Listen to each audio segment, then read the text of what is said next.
This is video number 93 on your Firearms Defense channel. Today I'm going to do a summation of these three videos about the flash mob riots in Philadelphia.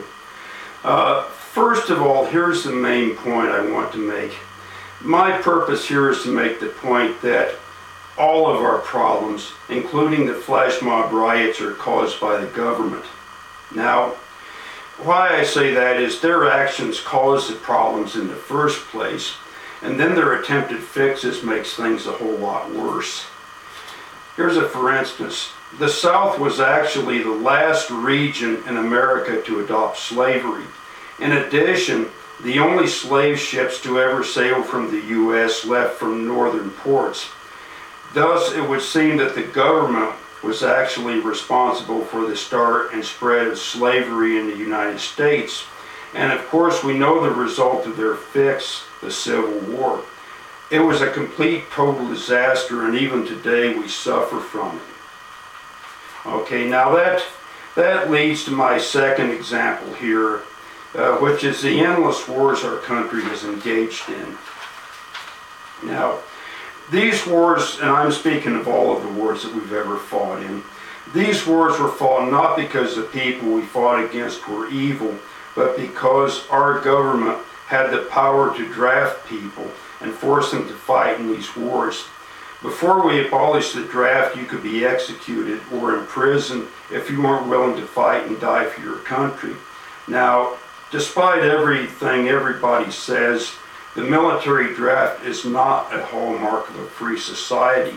There's any number of societies in the world that function perfectly well without a draft, and they function perfectly well without engaging in endless wars of aggression. And I'm speaking of the European societies such as Finland, Denmark, Sweden, those places in the world.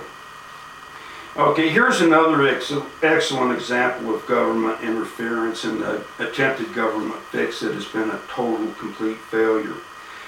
This is the forced integration in the Deep South, and yet another replay of the Civil War. Government troops invaded the southern states to force integration of public schools. These are the results we have a number of years later. Our schools are still segregated, for the most part along economic divides. The white people who can afford to live in affluent all-white neighborhoods. The government, in its infinite wisdom, has tried forced busing. The result of this has been the white people who can afford to send their children to private schools. Our inner city schools are little more than training grounds for our penal institutions, of which the inmates are predominantly black. Now, this isn't so much because of the black crime rates, which are granted they're high, but it's not because of those mainly. But it's because of yet another government fix for the moral issue of drug use, and that's a private matter that should be left up to the individual. If the individual wants to use drugs, the government shouldn't interfere with their right to use any drugs they want. Now, I want to generate a little story here in fairness to the predominantly black inner city schools. I don't want to criticize them alone and make it seem like they're totally bad. This is an experience my little sister had back in Missouri. She has a lot of education. She has 2 master's degrees, one of them in English and one of them in public administration. So she obtained a job at a rural school teaching English, and when she took this job, she said, well, look, I've got 2 master's degrees, so I need an extra $2,000 for each of them, which she was paid $4,000 more a year than she would have been without her master's degree. So she taught at this all-white rural school. It's a pretty big-sized school for a rural school. She taught at this all-white rural school for a year, and she told me, and these are her exact words, see, she worked in Kansas City too, and she did substitute teaching in the inner city schools there. And she says, I actually had an easier time in the inner city school, she says.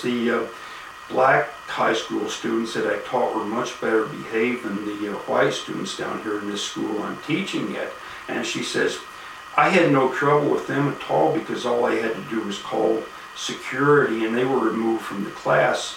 So, and then she taught there for a year, and then the principal called her in and said, we're not renewing your contract, we've hired somebody else to replace you. And the reason was they hired somebody without the master's degrees for $4,000 a year less. And then he had the nerve to offer her a job at another school that was 15 miles away. Well, since she lives in the Midwest, she doesn't want to drive 15 miles in the winter, snow and ice and stuff like that. This school was about a mile away from her, so she loved that. And she says, I wasn't raised in Clinton. She says, I don't have any ties to the community. No, I'm not going to do this. You just hire this guy and I'll go my way and you just be happy. So that's a story of her year in a rural, predominantly white school. Now, if that's the case with the white people that are going to these schools, you know, there truly is no hope for our republic if our predominantly white schools are in this bad a shape and the white kids don't want to learn. There is just no hope for our republic. So anyway, I wanted to relay that story. Now, in the end, what we are left with is this. Now, first of all, now here's the X-rated warning. What I'm about to say here will have something to offend everyone and is in no way politically correct in any way, shape, or form. The black teenage thugs engaging in the riots and hurting white people are the disposable people of our society. They are non-functional in every way, and there is no hope that they will ever be useful, productive citizens. Unfortunately, the laws of nature do not allow for disposable people. They have to either be disposed of or taken care of by society. Since calling in an airstrike on our inner cities would seem to be a political unacceptable solution, even for Texas Governor Rick Perry, it would seem in the end we have little choice except to maintain these people through our welfare system. That's what our taxes and the welfare system pay for, to assure that these people don't drive through white neighborhoods shooting white people. Having said that, we have to find some way to prevent these people from multiplying like bacteria in a petri dish and totally overrunning our society. Now, I'm only firearms defense. I'm not a genius of any kind. That solution is going to have to come from people who are a lot smarter than I am. That's just the way it's going to have to be. Now, the last thing here I want to go into is what can those of us who are aware of what is taking place do to protect ourselves? Well, my first example is here. My main motto, stay the hell out of the way and keep your powder dry, is one prime example. Other than that, here are our main defenses against predatory crime. Number one, if you're a young person, get an education and get a good job, such as be a doctor or a lawyer, become middle class, and buy a home in an all-white neighborhood, and keep yourself out of the way that way. That's the first and most important defense. The second thing should be obvious, but people do it. I don't know why, but stay out of bad areas. I mean, don't even drive through them if you can help it. And if you live in a city, if you live in one of our large cities, it's your job to know where the bad areas are and stay out of them. Okay. Now, if you can't stay out of bad areas, that is, if you have a job that takes you there sometimes, or you have to live in a marginal area, carry. Get yourself a concealed carry permit, get a firearm, carry it, learn to use it, go to the range, keep yourself reasonably sharp with it, And if you need to carry and can't get a permit, get the hell out of Dodge. I mean, That's obvious. If you live in a bad area and you've got no way to protect yourself, and do whatever you have to do to get the hell out of there. If you have to drive to some safe part of the country and live in an RV, do it. Okay. Here's the last thing you can do if as I do, you choose not to carry for a lot of different reasons. I don't carry, but become proficient in a self-defense unarmed combat system that actually works, such as target focus training. That's the one I'm familiar with, and that's a prime example. Briefly, here are the main target focus training ideals. If it's just a social disagreement, walk away. You don't want to get in a fight and hurt somebody over a parking space or something like that. Just walk away from those things.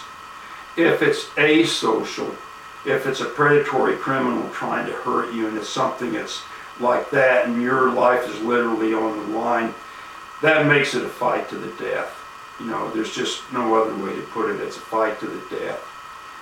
If it's a fair fight, you're in the wrong fight. It shouldn't be a fair fight. It shouldn't start out that way. It shouldn't end that way. And here's the last and probably most important thing. If this asocial altercation to the death takes over 1.3 seconds, it's probably because you're getting your ass kicked. Nothing required of a functional self-defense system, or actually self-defense is a poor choice of words. It's nothing required of an attack system to save your life should take over 1.3 seconds. And so that's the end of video 93 here, and this is what I have to say. And this is your Firearms Defense channel signing off on video number 93, and I'll see you in video number 94.